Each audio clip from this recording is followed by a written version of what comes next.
Bom dia, boa tarde, boa noite, boa madrugada, meus caros alunos e colegas concurseiros. É um prazer estar falando com vocês diretamente do site euqueropassar.com.br, dando continuidade ao nosso curso de Direito Administrativo com foco em concurso público. Nós estamos agora, neste momento, dando continuidade ao nosso estudo da Lei 8.112 de 90, a Lei do Servidor Público Federal, pessoal. Uma das leis que sempre caem em concurso público, pessoal. Pode ser estadual, pode ser municipal, mas todas as leis de estados e municípios dos servidores públicos, elas são baseadas nas leis do servidor público federal. Então, a gente tem que ter muita atenção, muito manejo com essa lei que é extensa e que aborda muito dos conceitos que nós vamos estar vendo e que nós vamos estar averiguando dentro do nosso curso, ok? Então, sem conversar demais, pessoal, nós já vamos cair direto na nossa matéria porque ela é muito extensa, ok? Então, vamos lá, pessoal. Lei do Servidor Público Federal. Nós estamos continuando falando da remuneração, do vencimento e dos proventos, e nós estamos falando agora especificamente das diárias do servidor público, pessoal. O que seriam as diárias? A diária é o valor que é pago ao servidor que se desloca de sua sede em caráter eventual por determinação de seu serviço. E, pessoal, desde já eu já ressalto para vocês, as diárias elas são em caráter eventual, para que não se misture ao auxílio moradia, correto? Ao auxílio transporte. Então, a diária, ela vai ser paga, um valor pago ao servidor que se desloca de sua sede em caráter eventual, por determinação do seu serviço. Então, a gente pode observar que, além do caráter ser eventual, pessoal, ele também tem de ser em função do seu serviço, é claro. Mas, às vezes, nós vemos isso caindo em provas. Coloca que o servidor foi resolver algum problema pessoal dele. Neste caso, ele não recebe diária, ok?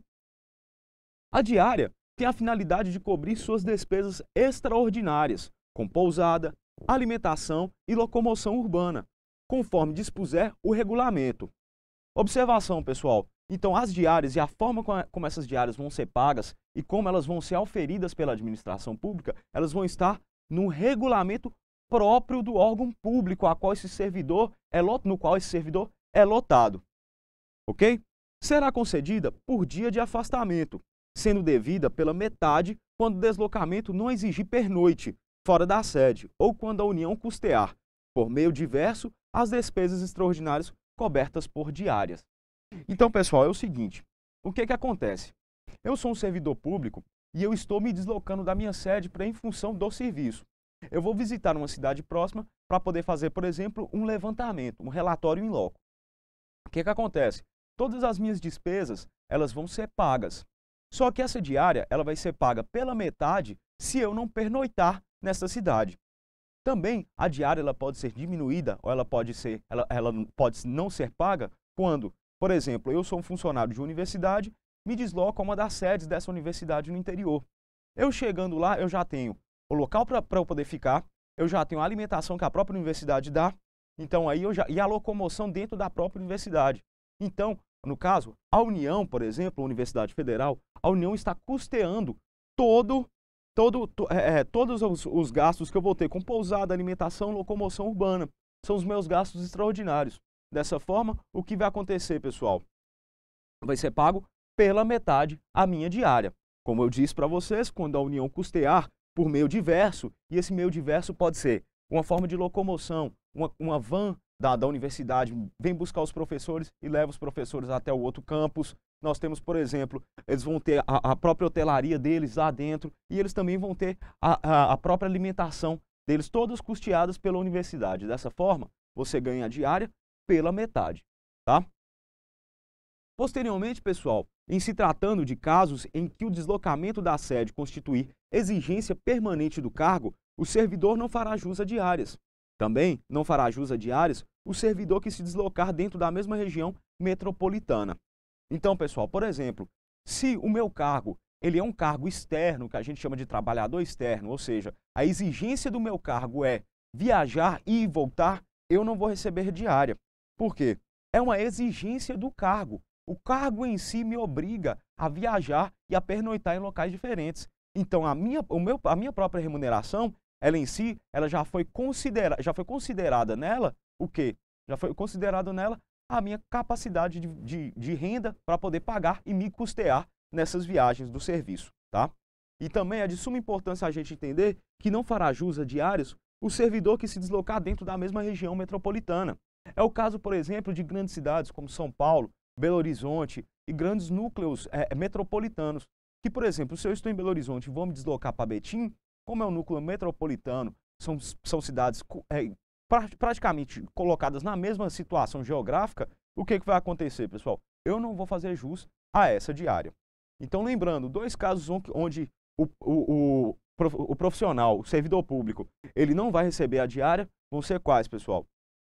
Quando o deslocamento constituir a exigência do cargo e quando o servidor se deslocar dentro da mesma região metropolitana.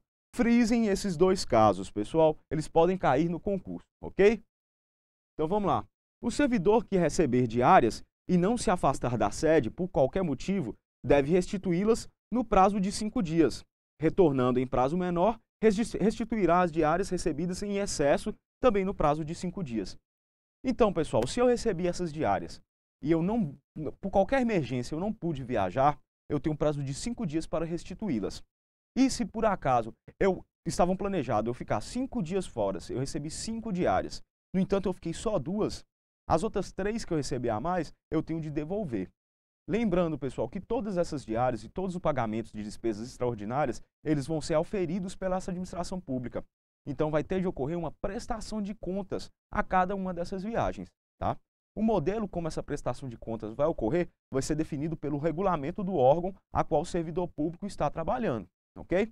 Isso é bom a gente deixar frisado, porque são prazos e prazos sempre caem em concurso. Então os prazos aqui são 5 dias nos dois casos, pessoal. Tanto no caso de você não viajar, de você não sair e se deslocar da sede, como no caso de você voltar e passar em excesso. Os excessos também são um prazo de 5 dias para você estar restituindo a administração pública.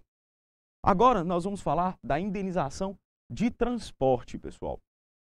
A regra é que o transporte de servidores públicos seja realizado com veículos públicos.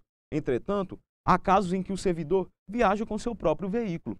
Então, a gente já pode observar que a indenização de transporte ela só vai ocorrer quando eu utilizar meu próprio veículo. Correto? Se eu utilizar o veículo da administração pública, que é a regra, eu não irei ter direito a perceber a indenização de transporte. No entanto, a exceção, e elas ocorrem, pode ocorrer a utilização do veículo próprio do servidor.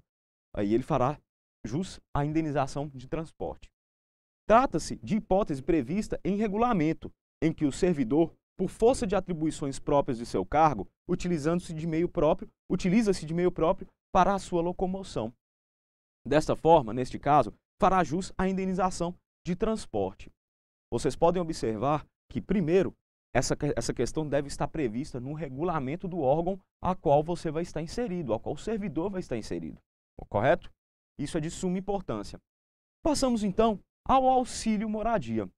Pessoal, eu queria ressaltar para vocês aqui, se tratando da indenização de transporte, os dois principais pontos que a gente tem de observar é a indenização de transporte é com veículo próprio do servidor público e ela vai ter que estar prevista em regulamento próprio do órgão no qual o servidor público trabalha. Só assim ele fará jus à indenização de transporte, ok? Vamos agora, então, ao auxílio moradia, pessoal. O auxílio moradia ele foi instituído pela Lei 11.355 de 2006. Ele inseriu os artigos 60A até o 60E na Lei 8.112/90, sendo que o auxílio moradia surgiu para compensar os gastos do servidor com aluguel de moradia ou com os custos de hospedagem em hotéis. Então, pessoal, a gente vê que é uma inovação jurídica trazida pela Lei 11.355 de 2006. Ela acrescentou à Lei 8.112 artigos da 60A até a 60E. E ela vem justamente para poder o quê? Para poder compensar os gastos com aluguel ou com hotéis que o servidor público irá ter. O pagamento será realizado no mês posterior à comprovação das despesas e atenderá os seguintes requisitos. A. Não exista imóvel funcional disponível para uso pelo servidor. B. O cônjuge ou companheiro do servidor não ocupa imóvel funcional. C. O servidor ou seu cônjuge ou companheiro não seja ou tenha sido proprietário, promitente, comprador, cessionário ou promitente cessionário de imóvel do município, aonde for exercer o cargo, incluída a hipótese de lote edificado sem a averbação de construção, nos 12 meses que antecederem a sua nomeação. Nós temos também que nenhuma outra pessoa que resida com o servidor receba auxílio moradia. O servidor tenha se mudado do local de residência para ocupar cargo em comissão ou função de confiança do grupo direção e assessoramentos superiores, os DAS, níveis 4, 5 e 6 de natureza especial, de ministros de Estado ou equivalentes. O município no qual assuma o cargo em comissão ou função de confiança não se situe na região metropolitana, em relação ao local de residência ou domicílio do servidor. O servidor não tenha sido domiciliado ou tenha residido no município nos últimos 12 meses aonde for exercer o cargo em comissão ou função de confiança, desconsiderando-se prazo inferior a 60 dias dentro desse período. O deslocamento não tenha sido por força de alteração de lotação ou nomeação para cargo efetivo. O deslocamento tenha ocorrido após 30 de junho de 2006, que foi quando veio a inovação trazida pela Lei 11.355 de 2006, pessoal. Esses são os pré-requisitos que a Lei 8.112, nos seus artigos 60A a 60E, vão estar estipulando para que o servidor possa, sim, auferir o pagamento do auxílio moradia, pessoal. É uma lista muito extensa e ela tem muitos detalhes. Então, qual que é a técnica que nós vamos utilizar? Vocês vão ler todos esses casos e vão estar observando. Vou ler 1, 2, 3, 4, 5 vezes. Você não vai decorar, você vai só ler ele, ok? Você vai ler porque é o seguinte, se aparecer um caso excepcional ou um caso que se enquadre em alguns desses requisitos da Lei 8.112 para o auxílio moradia, o que vai acontecer? Você já vai saber mais ou menos como é que é. Então você vai ver se acontecer, por exemplo, um caso de exceção ou então a bizarrice. Ou então, se a pessoa que estiver recebendo auxílio moradia se encaixar em algum desses estados, de alguma dessas formas. Se encaixar, pessoal, não recebe o auxílio moradia, ok? É importante destacar que o valor mensal do auxílio moradia é limitado a 25% do valor do cargo em comissão, função comissionada ou cargo de ministro de Estado ocupado, não podendo superar a 25% da remuneração do ministro de Estado, limitando-se ainda ao valor do ressarcimento de até R$ 1.800. Então, pessoal, o auxílio moradia ele vai ser limitado a 25% do valor do cargo, um cargo de comissão, de uma função comissionada ou no cargo de ministro. E ele não pode exceder o valor de 25% do salário, da remuneração do ministro de Estado. E ainda, esse valor de auxílio moradia, ele é limitado ao valor de R$ 1.800, ok? São requisitos que a gente tem de observar, porque são essas exceções que vão cair no concurso público, pessoal. Ninguém trabalha com a questão ordinária. Concurso só trabalha com questões de exceção, que é onde a gente pega, são as notas de rodapés dos livros e apostilas. Outra questão importante diz respeito ao prazo, pessoal. Dentro de cada período de 12 anos, o pagamento do auxílio moradia será limitado a um período não superior a 8 anos, pessoal. Então, se eu ficar 12 anos, o auxílio moradia que eu vou receber, ele só pode ser limitado a 8 anos de pagamento. É um dos requisitos e é imprescindível para o erário público poder se manter de uma forma ilibada, ok? Por fim, pessoal, é importante ressaltar que no caso de falecimento, exoneração, colocação de imóvel funcional à disposição do servidor ou aquisição de imóvel, o auxílio moradia continuará sendo pago por mais um mês. Por que mais um mês, pessoal? Esse é o prazo que o servidor vai ter para poder restabelecer a sua vida. No caso, por exemplo, de falecimento, para a família, uma forma da família poder se auxiliar, se manter durante a falta do servidor, durante a exoneração, para que esse servidor possa se restabelecer posteriormente.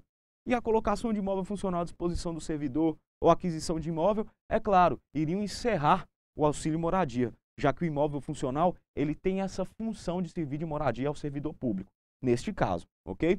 Então, o auxílio moradia continuará sendo pago por mais um mês, pessoal. E é de suma importância a gente entender isso, pessoal. A gente entender que o auxílio moradia ele continuará sendo pago por mais um mês no caso de falecimento, exoneração, colocação de imóvel funcional à disposição do servidor ou aquisição de imóvel pelo próprio servidor. Então, pessoal, nós vimos aqui algumas das formas de proventos que o servidor público ele vai receber e vão ser agregadas à sua remuneração. Elas são muito importantes, pois elas fazem parte da vida do servidor público e facilitam a sua função como agente estatal. No entanto, pessoal, é imprescindível que vocês continuem a assistir às nossas aulas do curso da Lei 8.112 de 90, que nós estamos dispondo aqui no nosso site euqueropassar.com.br. Aguardo vocês nas nossas próximas aulas. Até lá!